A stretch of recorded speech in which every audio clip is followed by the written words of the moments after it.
오늘부터는 그 인간의 타락에 대한 부분입니다. 인간의 타락을 이해하는 것은 굉장히 중요합니다. 내가 누구인가를 알게 되는 그런 시간이거든요. 나의 문제는 무엇인가? 그리고 나의 문제뿐만 아니라 확장되어서 인류의 문제는 과연 무엇인가? 라는 것입니다. 인간이 풀지 못하는 여러 가지 삶의 문제 중에 하나가 무엇인가 하면 나는 누구인가? 라는 것이죠. 나는 도대체 누구인가? 나는 어디서 와서 어디로 가는 것인가? 그리고 도대체 문제는 무엇인가? 인류의 문제는 무엇이고 나의 문제는 도대체 무엇인가? 라는 부분들에 있어서 우리가 이제 살펴보게 될 것입니다. 어떻게 보면 좀 어두운 부분이죠. 인간의 죄악을 다루는 부분이기 때문에 그동안 하나님의 창조의 영광을 우리가 살펴보았다면 이제는 그 암울한 인간의 그 죄악된 역사를 우리가 살펴보아야 되기 때문에 조금 힘들 수도 있지만 이 부분을 잘 이해해야 예수 그리스도의 십자가의 그 은총을 더 밝히 이해할 수 있습니다. 사도 바울도 죄가 더한 곳에 은혜가 더한다 라고 말한 것은 우리가 죄에 대해서 아주 바르게 이해하면 이해할수록 그 죄의 문제를 해결하신 예수 그리스도의 십자가의 그 영광이 얼마만큼 찬란한지를 우리가 이해할 수 있거든요. 그러니까 우리가 3장을 보면서 이 죄에 대한 사건을 다루면서 참 마음이 어렵지만 그 모든 것들을 해결한 그 예수 그리스도께서 있기 때문에 우리는 또한 소망을 가지고 이 말씀을 이제 살피게 될 것입니다. 먼저 3장 1절부터 보면 그런데 뱀은 여호와 하나님이 지으신 들짐승 중에 가장 강교하니라 이렇게 말하고 있죠. 이 부분에 있어서 우리가 조금 생각을 가지고 살펴볼 필요가 있습니다. 어떤 것이냐면 왜 이 땅 가운데 죄악이 들어왔을까? 하나님이 창조하신 세상이 너무나 아름답고 순결했는데 거룩하고 의롭고 순결했는데 왜 이 땅 가운데 죄악이 들어왔을까라는 것입니다. 그렇다면 하나님께서 창조하신 것은 불완전했다라는 것은 아닌가? 이런 의문이 생기지 않습니까? 하나님이 창조하신 모든 것들은 선한데 어떻게 그 선한 하나님의 창조 세계에서 죄악이라는 것이 나올 수 있을까라는 부분을 우리가 먼저 생각을 해보아야 되는 것입니다. 오늘 이 부분에 있어서도 우리가 질문을 던질 수밖에 없는 게 무엇인가 하면 하나님이 지으신 들짐승 중에 뱀이 가장 강교하니라. 그러면 바꿔 말하면 하나님이 강교한 뱀을 창조하신 것인가? 이런 질문을 우리가 가질 수 있겠죠. 하나님은 선하신데 어떻게 강교한 뱀을 창조하셨을까? 이런 질문을 우리가 던져보게 되는 것입니다. 여러분 어떻게 생각하십니까? 하나님은 선하시고 거룩하시잖아요. 하나님께로부터 나오는 모든 것들은 선해야 됩니다. 그것은 필연적인 결과죠. 근데 어떻게 하나님께서 강교한 뱀을 창조하셨는가? 라는 것입니다. 여기서 사용된 강교라는 단어는 영리하다 또는 지혜롭다라는 단어로 번역을 할 수 있습니다. 우리나라 성경으로는 강교하다라는 부정적인 표현으로 바꿨지만 이 단어가 원문에서 사용될 때는 부정적인 어감이 있지 않고 그냥 중립적인 단어입니다. 중립적인 단어. 영리하다. 이 영리하다 또는 지혜롭다 이런 단어가 부정적으로 사용될 때는 강교하다 라고 사용될 수 있고 긍정적으로 사용될 때는 지혜롭다 이렇게 사용할 수 있는 아주 묘한 단어입니다. 근데 이 묘한 단어를 통하여서 하나님께서 뱀의 창조를 설명하고 있거든요. 그러니까 하나님이 처음에 창조하신 그 들짐승 중에 뱀이 강교한 것이 아니라 하나님이 지혜롭게 창조하신 아주 영특하게 창조하신 한 피조물이 반역했음을 알 수 있습니다. 여기서 등장하는 뱀은 사단의 상징으로 사용되어지고 있죠. 뱀이 뭐 그렇게 영리하겠습니까? 그것이 아니라 지금 이 뱀을 사용하는 그 사단, 뱀 뒤에서 뱀을 조종하고 있는 사단이 있습니다. 그 악한 사단. 그 사단이 굉장히 영특하고 굉장히 지혜로웠다라는 것입니다.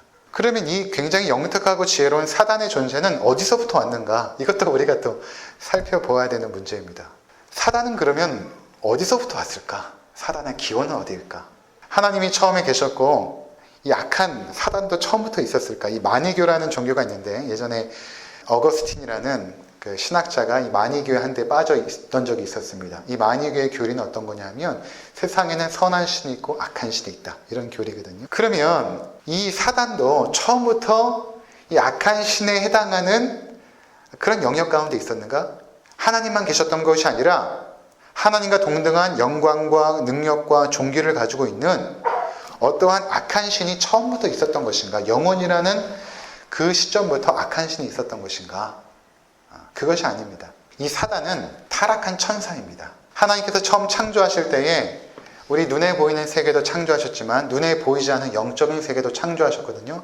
그 영적 세계 가운데 존재하는 그 존재가 누구냐면 바로 천사죠. 천사. 처음에 사단을 창조한 게 아닙니다. 천사를 창조하십니다.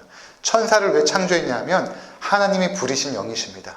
하나님이 영적 세계를 다스리고 또 때로는 이 천사가 인간의 모습을 하고 이 땅에 내려올 때도 있거든요. 성경에 보면 천사가 내려옵니다. 사람의 모습을 하고 내려오는데 그러한 어떤 그 존재들로서 하나님이 부리시는 영으로 천사를 창조하신 것입니다. 근데 그 천사 중에 아주 영특하고 아주 지혜로웠던 천사장이 있습니다. 그 천사장의 이름이 무엇일까요? 성경 퀴즈입니다. 성경에 나옵니다. 루시퍼입니다. 루시퍼라는 이 천사장이 있었는데 굉장히 영특한 천사였습니다. 그가 자기에게 하나님께서 부여하신 그 지혜, 그것을 사용하여서 하나님을 대적하기 시작합니다. 교만해지기 시작한 것입니다. 그래서 하나님께서는 그 천사장 루시퍼를 하늘로부터 추방시킵니다.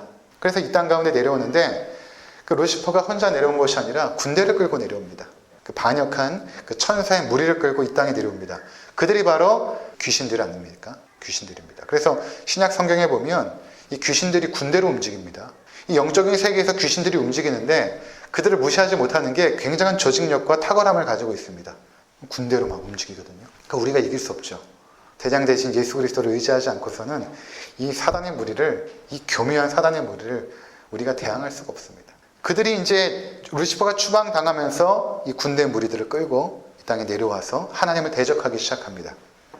그러면서 이 아담과 하와를 유혹한 것입니다. 이미 천지창조가 끝나고 나서 어느 정도의 시간이 지났던 시기입니다. 바로 그 다음 주에 일어난 사건이 아니라 아담이 충분히 하나님이 창조하신 것들을 누리고 그 피조물의 사물의 이름들을 하나하나 붙이면서 하나님을 영화롭게 하고 존귀하게 하고 찬양했던 그 시간들이 한참 흘렀던 것입니다. 흘렀을 때에 추방당한 루시퍼와 함께 대동되어졌던 그 귀신의 무리들이 이제 하와에게 찾아온 것입니다. 자, 그러니까 첫 번째 질문은 우리가 대답이 된 것이죠. 누군가 혹시 물어보면 그렇게 대답하시면 됩니다. 창세기 3장 1절에 보니까 하나님이 지으신 들짐승 중에 뱀이 강교하다고 했는데 하나님께서 강교한 뱀을 창조하셨는가? 이렇게 물어보면 강교라는 원문의 단어는 영리하다, 영특하다 라는 단어였고 그 영특한 존재, 사단이었는데 그 사단이 교만하여 타락한 것입니다. 그가 바로 뱀을 조종하여서 유혹하기 시작합니다. 그러면 그 당시에는 그 동물들과 인간이 소통할 수 있었는가? 그렇습니다. 인간들과 동물들이 소통하는, 물론 언어를 통하여 소통하지 않았겠지만 정확히 어떠한 모습인지는 알지 못합니다. 그 당시에 하나님께서 창조하신 피조물들과 동물들이 어떻게 소통했는지 잘 모르겠어요. 하지만 소통을 했던 것은 분명합니다. 그러니까 아담이 그 동물들의 이름을 부르면 그들이 왔고 그것들의 이름을 부여했거든요. 그런 것을 보면 뱀과 인간이 충분히 어떠한 소통을 하고 있는데 하와에게 찾아온 것이죠. 뱀이 하와에게 찾아온 것입니다. 서늘할 때에 찾아와서 질문을 하나 던집니다. 이 질문이 굉장히 강교한 것입니다. 그래서 우리나라 성경에 강교하다라고 번역한 것이죠. 그 질문이 무엇인가 하면 3장에 보니까 거기 우리 같이 읽어볼까요? 뱀이 여자에게 시작. 뱀이 여자에게 물어 이르되 하나님이 참으로 너희에게 동산 모든 나무의 열매를 먹지 말라 하시더냐. 이렇게 질문을 하나 딱 던져버립니다. 이게 굉장히 강교한 질문입니다. 하나님이 참으로 너희에게, 너희라는 것은 지금 하와가 있지만 그 곁에 아담이 있었다는 것을 전제하는 것입니다. 하나님이 너희에게 동산 모든 나무의 열매를 먹지 말라 하시더냐. 이렇게 질문을 던집니다. 그동안은 아담과 하와가 한 번도 하나님에 대해서 이렇게 생각해 본 적이 없어요. 늘 아담과 하와는 하나님께 감사하고 찬양하고 하나님이 주신 그 피조 만물을 누리면서 늘 경배하고 순종했던 이런 삶을 늘 살아가고 있었는데 지금 뱀이 딱 나타나서 뭐라고 말하냐면 하나님이 참으로 너희더러 동산 모든 나무의 열매를 먹지 말라고 하시더냐 이렇게 질문을 던집니다. 참으로 이렇게 물어본 것은 어떤 의미가 있냐면 하나님이 정말로 그런 분이니? 이런 의미가 있는 것입니다. 하나님이 정말로 그런 분이니? 하나님의 마음이 그렇게 협소하니? 이런 의미가 있는 것입니다. 그 동산의 모든 나무에 실과들이 있는데 그것들 먹지 말라고 하시던, 하나님 마음이 그렇게 좁던, 너희가 자유롭게 그 모든 것들을 누리고 그 모든 것들을 마음껏 행복하게 자유롭게 구속함 없이 살기를 하나님께서 원치 아니시고, 하나님 마음이 협소하여서 너희를 구속하고 너희를 억압하고 너희의 자유를 빼앗고 너희를 조정하고 그런 분이시니? 라고 물어보고 있는 것입니다. 이 뉘앙스가 그런 것입니다. 하나님이 참으로 동산 모든 나무의 열매를 먹지 말라고 하시더냐? 이렇게 말하는 것입니다. 그런데 하나님께서 한 번도 그런 적이 없거든요. 2장 16절과 17절을 한번 읽도록 하겠습니다. 창세기 2장 16절과 17절. 여호와 하나님이 그 사람에게 명하여 이르시되 동산 각종 나무의 열매는 내가 임의로 먹되 선악을 알게 하는 나무의 열매는 먹지 말라. 내가 먹는 날에는 반드시 죽으리라 하시니라. 아멘. 하나님께서 에덴 동산을 창설하시고 그 가운데 아담과 하와를 두사 이렇게 명하시죠. 네가 이제 에덴 동산에 있는 모든 것들을 누릴 수 있다. 내가 이 모든 것들을 너희에게 축복의 선물로 주었다. 이렇게 말했습니다. 그리고 나서 이 동산 중앙에는 선악을 알게 하는 나무가 있는데 그것은 먹지 말라. 이렇게 인자하게, 이렇게 자비롭게 말씀하셨습니다. 하나님께서 모든 것을 누리게 하셨죠. 단 하나만 금지하신 것입니다. 근데 지금 뱀이, 이 사단이 어떻게 유혹하냐 하면 하나님이 마치 그 동산 모든 나무의 실과를 먹지 말라고 하신 것처럼 하나님 마음이 협소하고 인간을 구속하고 자유를 빼앗는 그런 분으로 표현하여 질문을 던져버립니다. 자, 그러면 여기서 우리가 두 번째 질문을 하나 드리겠는데요. 어떤 질문이냐 하면 하나님께서 왜 선악과를 만드셨을까라는 것입니다. 하나님께서 왜 선악을 알게 하는 나무를 만드셨을까? 선악을 알게 하는 나무가 없었다면 인간이 죄를 범할 수 있는 여지가 없었을 텐데 왜 인간이 죄를 범할 수 있는 여지를 남기셔서 결국에는 죄에 빠지게 하였는가? 하나님은 인간을 정말 시험하는 분인가? 이런 것입니다. 이런 부분에 대해서 우리가 한번 또 생각해 볼 필요가 있죠. 이런 부분들은 우리가 세상 사람들 만나면 충분히 우리 가운데 질문하지 않겠습니까? 왜 하나님이 선악과를 만들어서 인간으로 하여금 죄를 짓게 만들었어? 그럼 결국 하나님이 죄 조성자가 아니냐라고 질문을 던질 수도 있겠죠. 이 부분을 우리가 한번 생각해 보시기 바랍니다. 왜 하나님은 선악과를 창조하셨을까? 에덴 동산의 모든 나무를 그냥 다 누리게 하시면 되지 왜 그 가운데 선악과를 두사 이것을 먹지 말라고 하셨을까? 이것을 이해하려면 먼저는 하나님께서 인간을 창조하셨을 때 인간이 얼마만큼 존엄한 존재로 창조되었는지를 먼저 이해해야 됩니다. 인간이 하나님의 형상으로 창조되었다는 것은 인격적인 존재로 창조되었다라고 말씀을 드렸죠. 인간은 지정의가 있습니다. 지혜가 있고 의지가 있고 감정이 있고 근데 그러한 모든 것들을 스스로 판단하고 결정하여 선택하는 삶을 살죠. 인간에게는 하나님의 형상이 있기 때문에 무엇이냐면 자유의지가 있습니다. 자유의지.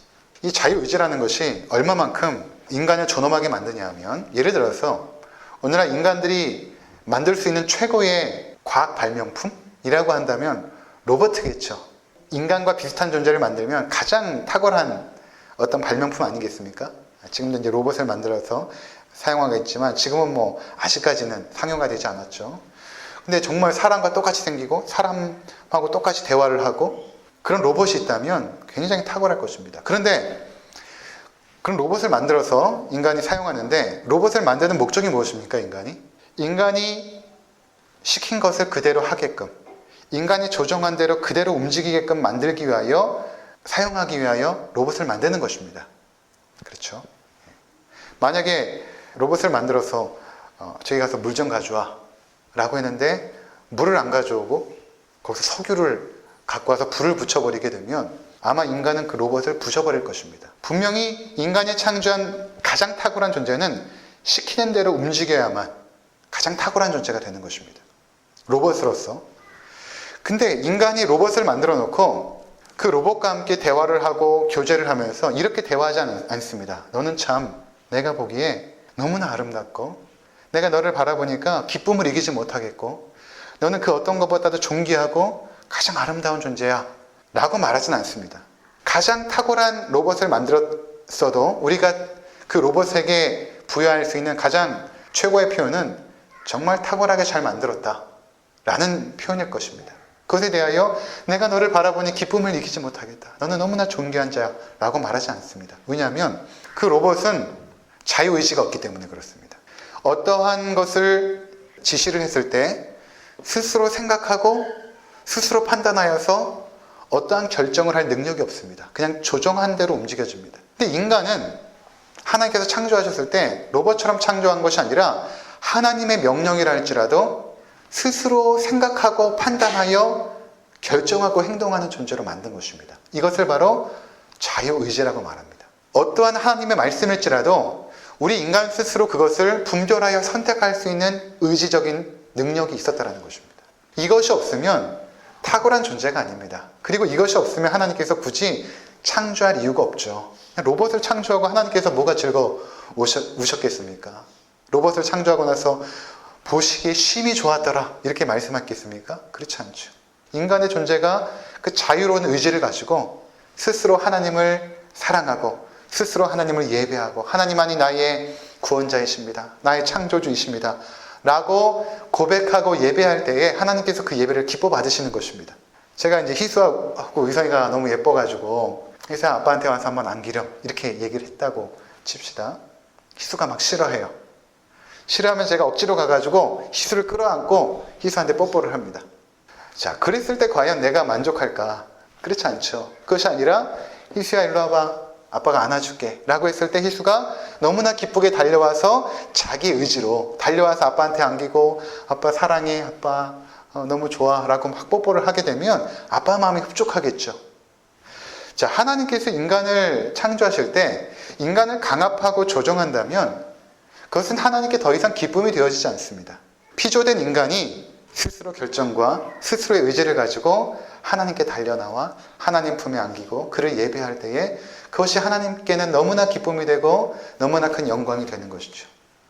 그러니까 하나님이 인간을 창조했을 때에 인간의 타락까지도 그들에게 있는 그 자유의지를 사용하여 그들이 타락할 것을 예상했음에도 불구하고 하나님은 자유의지를 가진 존재로 창조하십니다. 그 위험성에도 불구하고 인간이 반역할 수 있는 가능성의 존재, 그 위험성에도 불구하고 인간에게 자유의지를 불어넣으십니다. 자, 그리고 나서 자유의지를 가진 존재가 에덴 동산에서 거닐고 하나님의 영광을 찬미하고 있는데 모든 것들을 누릴 수가 있습니다. 그런데 그 자유의지를 가진 인간이 이 에덴에 있는 모든 것들을 누릴 수 있는 단 한 가지 조건이 있는데 그 조건은 무엇인가 하면 하나님의 말씀에 순종하는 관계성 속에서 모든 것들이 우리에게 축복이 되는 것입니다. 그 하나님의 명령에 순종하는 것에 대한 상징이 무엇인가 하면 바로 선악과입니다. 그러니까 인간은 아침에 눈을 떠서 에덴 동산을 바라보면서 하나님 창조 세계를 막 찬양하다가도 선악과를 딱 바라보면서 이것을 깨달은 것이죠. 아, 우리가 이것을 다 누릴 수 있지만 하나님께서 우리에게 명령하시는 분이야. 그리고 우리는 그 하나님께 순종하는 존재로 서 있을 때만 이 에덴의 모든 것들이 우리의 것이 되는 거야 라고 고백할 수 있었던 것입니다. 이것은 인간을 억제하고 제어하는 것이 아니라 인간에게 하나님이라는 존재를 각인시키고 하나님이 창조주이고 우리는 피조물이라는 사실을 마음 가운데 늘 새기면서 살게 하신 것입니다. 나는 자유의지를 가진 최고의 우주 가운데 가장 탁월한 존재이지만 내 위에 나에게 말씀하시는 하나님이 계셔. 그것을 선악과를 바라보면서 깨달았던 것입니다.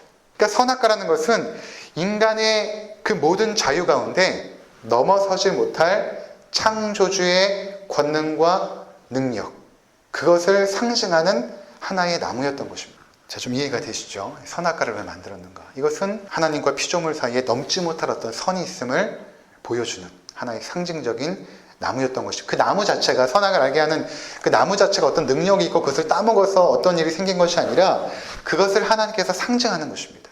선악과를 둔 것이죠. 자, 그래서 인간은 늘 날마다 선악과를 바라보면서 하나님의 마음이 협소하다고 느끼지 않고 우리가 하나님 앞에 순종할 때에 이 모든 에덴의 그 축복들이 나의 것이 돼 라고 그들은 고백했던 것입니다. 근데 지금 뱀이 딱 와서 질문을 던진 게 무엇인가 하면 동산 모든 나무의 실과를 먹지 말라고 하시더냐, 하나님께서 너희의 자유를 구속하고 너희를 조종하고 억압하는 그런 하나님 아니냐, 이렇게 질문을 던지니까 하와가 어떻게 반응했는가 보십시오. 2절에 이렇게 반응합니다. 여자가 뱀에게 말하되 동산 나무의 열매를 우리가 먹을 수 있으나 동산 중앙에 있는 나무의 열매는 하나님의 말씀에 너희는 먹지도 말고 만지지도 말라 너희가 죽을까 하노라 하셨느니라. 자, 여기 잘 보시면 여자가 뱀에게 말합니다. 뭐라고 말하냐면 동산 나무의 열매를 우리가 먹을 수 있으나, 여기까지는 맞죠. 근데 3절이 뭔가 잘못되었습니다. 동산 중앙에 있는 나무의 열매는 하나님의 말씀에 너희는 먹지도 말고 만지지도 말라 너희가 죽을까 하노라 하셨느니라. 자, 지금 3절의 말씀과 우리가 아까 읽었던 2장 16절과 17절에 하나님께서 하셨던 말씀이 뭐가 달라졌는지를 한번 찾아보십시오. 하나님께서 처음에 아담과 하와에게 말씀하신 것이 2장 16절과 17절인데 지금 하와의 대답 속에서는 뭔가 좀 잘못 이해하고 있는 것입니다. 하와가. 무엇이 잘못되었을까요? 몇 가지가 있습니다. 첫 번째, 하나님이 17절에 보니까 선악을 알게 하는 나무 열매는 먹지 말라 이렇게 말씀하셨죠. 먹지 말라.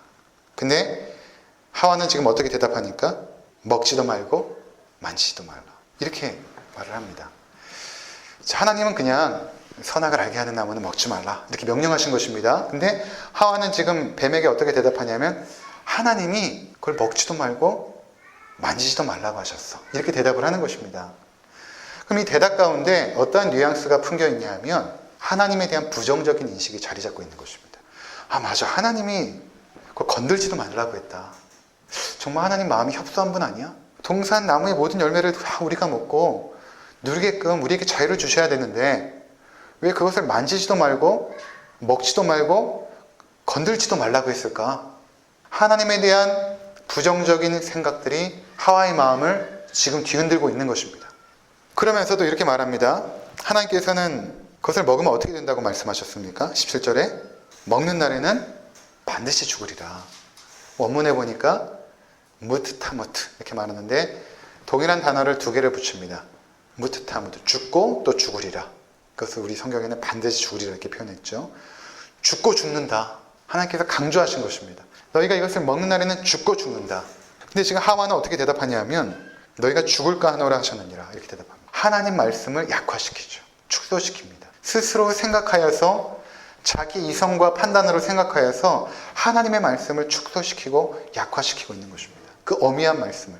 하나님은 죽는다 라고 말씀하셨으면 죽는 것입니다. 그런데 하와는 자기 이성으로 하나님 말씀을 재해석해서 자기가 이해한 대로 편하게 죽을까 하노라. 죽을 수도 있고 안 죽을 수도 있고 하나님 말씀에 대한 약화요 축소인 것입니다. 왜 하와가 이렇게 대답을 했을까? 여러분, 그 사단이 얼마만큼 강교하냐면 처음에 사단이 우리 가운데 이렇게 들어올 때는요 생각으로 먼저 들어옵니다. 생각의 영역에서 먼저 우리 가운데 침투해 들어옵니다. 하와에게는 하나님에 대한 부정적인 인식을 갖게끔 했거든요. 전혀 하와는 그런 생각을 해본 적이 없어요. 한 번도. 근데 하나님이 참으로 너희에게 동산 모든 나무의 열매를 먹지 말라고 하시더냐라고 뱀이 질문을 던졌을 때 그것을 하와는 생각을 합니다. 생각을 하다 보니까 어떤 생각이 드냐면 하나님에 대한 부정적인 인식으로 자꾸만 흘러가는 것입니다. 여러분, 하나님 말씀은 우리가 판단하거나 생각해서는 안 됩니다. 하나님 말씀은 이미 선포되어졌고 거기에는 순종밖에 없는 것이에요. 그냥 순종입니다. 근데 뱀이 얼마만큼 강조하냐면 그 하나님 말씀을 사람이 판단하는 자리 가운데 서게 한 것입니다. 이게 무서운 것입니다. 하나님 말씀을 판단하고 있어요. 인간이. 오늘날도 얼마만큼 많은 사람들이 하나님 말씀을 판단합니까?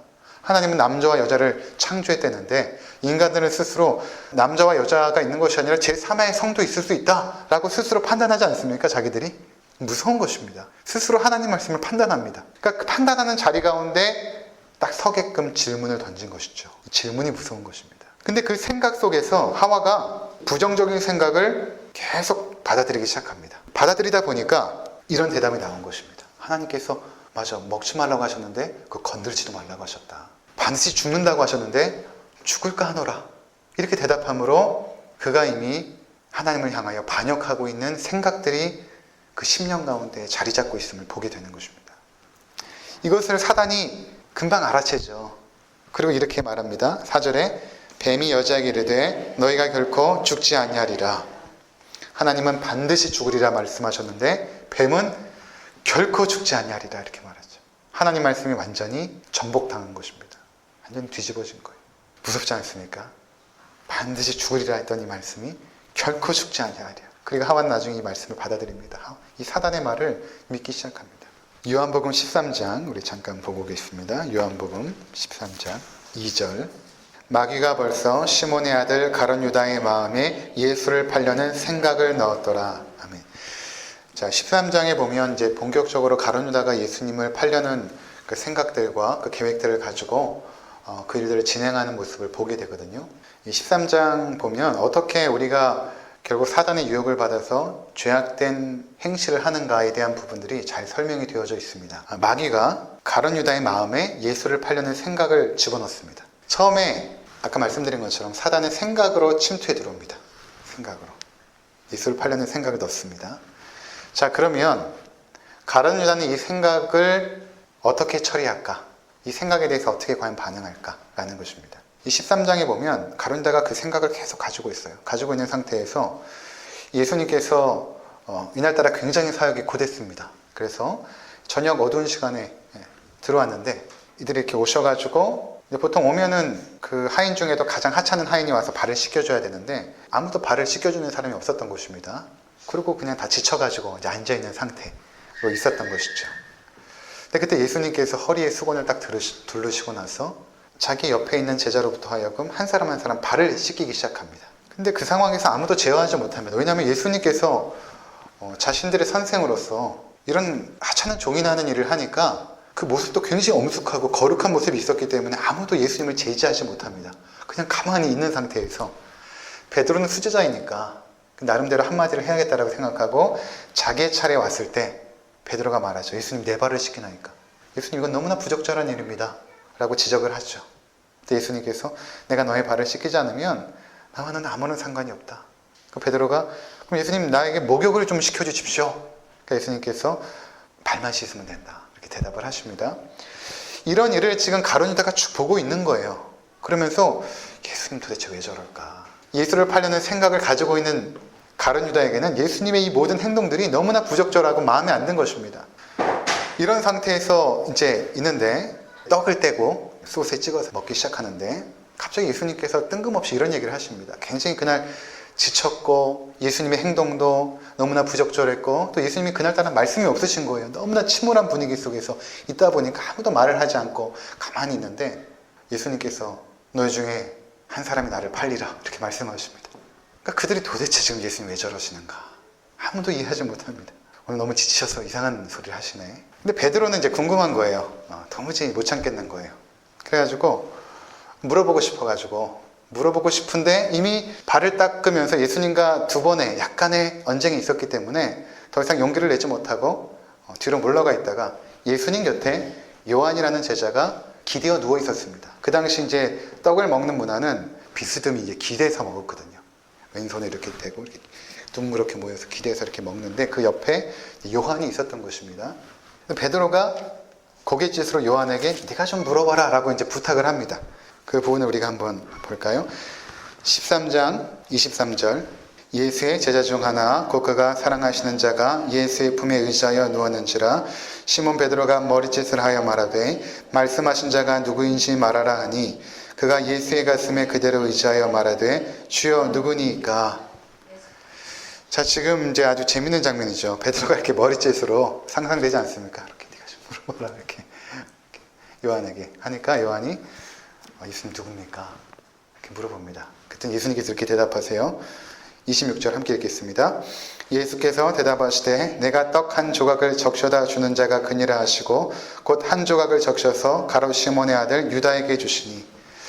잘 보십시오. 자, 떡을 한 조각 소스에 적셔서 내가 주는 자가 그니라 라고 말씀을 하십니다. 그리고 예수님께서 떡이 아니라 그 당시에 이제 빵이죠. 그 빵을 이렇게 적셔가지고 소스에 누구 앞에 내밀었냐면 가룟 유다 앞에 딱 내밉니다. 가룟 유다 앞에 내밀었습니다. 자, 이 상황을 여러분 생각해 보세요. 떡 한 조각을 적셔다가 주는 자가 그니라 나를 팔자니라 라고 말씀하시고 가룟 유다 앞에 딱 내밀었습니다. 그러면 가룟 유다는 이 상황 속에서 이것을 취할 수도 있고 거절할 수도 있습니다.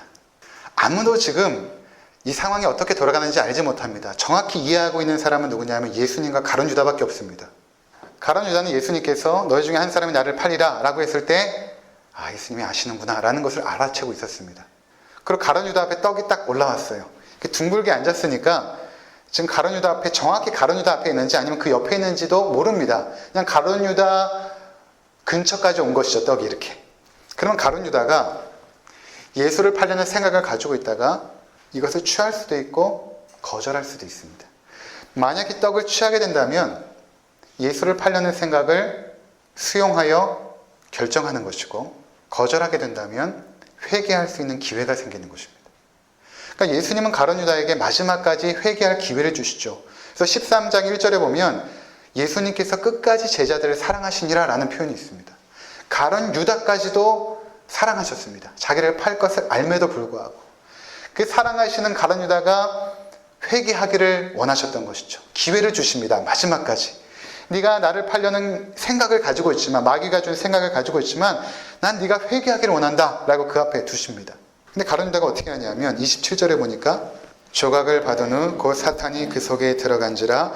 이에 예수께서 유다에게 이르시되 내가 하는 일을 속히 하라 하시니, 이 말씀을 무슨 뜻으로 하셨는지 그 앉은 자 중에 아는 자가 없고, 어떤 이들은 유다가 돈깨를 맡았으므로 명절에 우리가 쓸 물건은 사라 하시는지, 혹은 가난한 자들에게 무엇을 주라 하시는 줄로 생각하더라. 유다가 그 조각을 받고 곧 나가니 밤이러라. 자, 조각을 딱 취하니까 어떤 일이 생겼냐면 사단이 싹 장악해버립니다. 가룟 유다를. 그 속에 들어가서 장악해버립니다. 그리고 내가 하는 일을 속히 하라 말씀하시니까 그가 나가죠. 근데 지금 이 상황을 아무도 이해하지 못합니다. 아, 가룟 유다가 회개 업무를 맡았으니까 뭐 가난한 자들에게 구제하러 나갔나 보다, 뭐 이렇게 생각하고 있는 것이죠. 그러니까 지금 이 상황을 정확히 알고 있는 사람은 예수님과 가룟 유다밖에 없습니다. 자, 이것을 잘 보시기 바랍니다. 우리가 어떻게 죄악된 길로 나가는가. 처음에 사단은 우리의 생각 가운데 죄악된 생각을 넣어줍니다. 그럼 죄악된 생각을 넣어줬을 때에 그것을 수용하고 결정하는 존재는 누구인가? 우리라는 것입니다. 자, 죄를 지면 죄에 대한 책임이 누구에게 있는가? 나에게 있는 것입니다.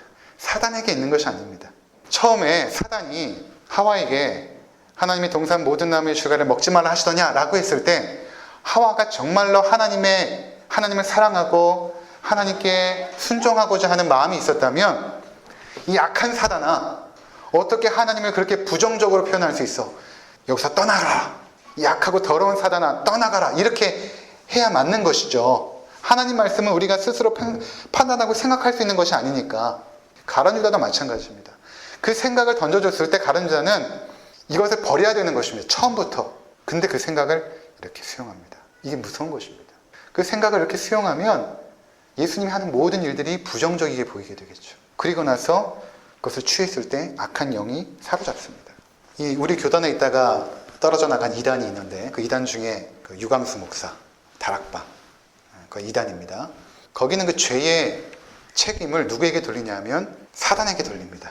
죄의 모든 책임을 사단에게 있다라고 돌립니다. 그래서 예를 들어서 우리 가정 가운데 뭔가 자꾸 어려움이 생겨요. 어려움이 생기면 어떻게 생각을 하냐면, 우리 가정 가운데 악한 사단의 영이 역사하고 있다. 만약 아버지가 술에 빠져 사면 술 귀신이 들어와 있다. 아니면 아이가 자꾸 아프면 이거 자꾸 그 병마가 들어와서 자꾸 우리 아이를 괴롭히는구나. 자꾸 폭력이 우리 가정 가운데 행사되면 폭력적인 귀신이 우리 가정을 잡고 있구나. 그리고 이 악한 귀신이 그냥 우리 당대에 생긴 것이 아니라 우리 가게에 그 귀신의 역사들이 흐르고 있다라고 생각을 하는 것입니다. 우리 가게 가운데. 그래서 그들은 어떻게 하냐면, 그럼 이 문제를 어떻게 해결할 것인가? 결박 기도를 통하여 악한 사단을 내어 쫓으면 우리 가정에 아무 문제가 없을 것이라고 생각을 합니다. 그래서 열심히 결박 기도를 해요. 이 악한 술마귀야 떠나가라. 이 날마다 나를 음란하게 생각으로 빠뜨린 음란마귀야 떠나가라. 막 열심히 기도하죠. 그러면 그렇게 기도할 때 그 마음속에 어떤 생각을 하냐면, 나는 잘못이 없고 저 악한 사단이 잘못이 있다라고 생각을 하는 것입니다. 원인 제공은 될 수 있으나 죄의 책임은 내가 지는 것입니다. 하나님의 심판대 앞에 갈 때 내가 책임을 지는 것입니다. 그것을 내가 수용하여 결정했기 때문에. 이게 무섭거든요. 그래서 그 유광수 다락방의 성도들 보면 변화가 일어나지 않죠. 우리들은 어떤 나에 대한 어떤 책임 의식이 있습니다. 성화의 과정이 있는데 그들은 다 됐다라고 믿습니다. 악한 사단만 내쫓으면 구원은 이미 끝났다. 내가 복음을 알고 복음을 누리면 되는 것이지. 이렇게 생각을 하니까 삶의 변화가 일어나지 않아요. 근데 우리는 끊임없이 죄악된 행동에 대하여 그 책임을 내가 가지고 있습니다. 사단이 나를 유혹했지만 그 죄를 진 건 나다. 내가 빠진 것이다, 이 죄에. 사단이 폭력적인 생각을 나에게 주었지만, 분노의 생각을 주었지만, 내가 때린 것은 내가 때린 것이지 악한 사단이 나를 때리게 한 것은 아니다. 내가 잘못했고 내가 하나님 앞에서 부끄러운 죄인이다라고 날마다 하나님 앞에 고백하며 참여하며 나가는 것이 우리들이거든요. 그러니까 여러분, 이 악한 사단이 우리 가운데 역사하는 이 과정들을 우리가 너무 명백하게 성경에서 기록하지 않습니까? 예수님을 팔 때 가룟자에게 역사했던 그 사단, 아담과 하와를 무너뜨린 그 사단, 지금도 동일하게 여러분 가운데 역사합니다. 부정적인 생각을 탁 넣어줘요. 늘 감사한 생각, 고마운 생각, 기쁜 생각을 가지고 있다가 누가 한마디 딱 던지죠. 야, 우리 교회 그렇게 하면 안 되는 거 아니야? 딱 던져주면 전에는 그런 생각이 전혀 없었는데 정말 우리 교회 좀 이상하네. 야, 그 집사님 그때 그렇게 말한 거 너에 대해서 이렇게 생각하는 거 아니야? 지금도 여러분 계속 던져줍니다. 여러분에게. 그럼 그것을 수용해서 죄를 범하는 것은 누구인가? 납니다. 내가 결국 죄를 짓는 것입니다. 그래서 우리는 생각의 영역에서부터 영적인 싸움을 싸워야 됩니다. 부정적인 생각이 들어올 때 그것부터 이겨내셔야 됩니다. 다시 감사하는 생각으로, 기쁨의 생각으로. 여러분, 염려라는 것도 그렇지 않습니까? 여러분, 처음에는 염려가 딱 들어왔을 때 대수롭지 않은 염려였는데 그것을 계속 생각하다 보면 염려도 막 커지죠. 아이가 좀 늦게 들어와요. 아, 오늘 좀 학원에서 늦나 보다. 그러다가 별 이상한 끔찍한 상상까지 다 하지 않습니까? 시간이 지나면. 그런 것입니다. 하나님이 지켜주시지. 올 거야. 근데 그것을 묵상하면 그렇게 되지 않습니까? 이 생각에서 역사하는 이 사단의 역사는 굉장히 강력합니다. 딱 밀어내는 것입니다. 처음부터. 하와가 여기서 실패한 것입니다. 여기서 실패하니까 결국에는 악한 사단이 결코 죽지 아니하리라. 하나님 말씀을 완전히 전복시켜버리죠. 오늘 우리가 여기까지 살펴보면서 우리 가운데 역사하는 그 사단의 역사 계속되고 있습니다. 그 싸움에서 여러분들이 이 영적인 전투 속에서 생각과의 싸움, 부정적인 악한 영들의 그 생각과의 싸움에서 승리하시는 우리 모두가 되시기를 주의 이름으로 부탁을 드립니다. 함께 기도하시겠습니다.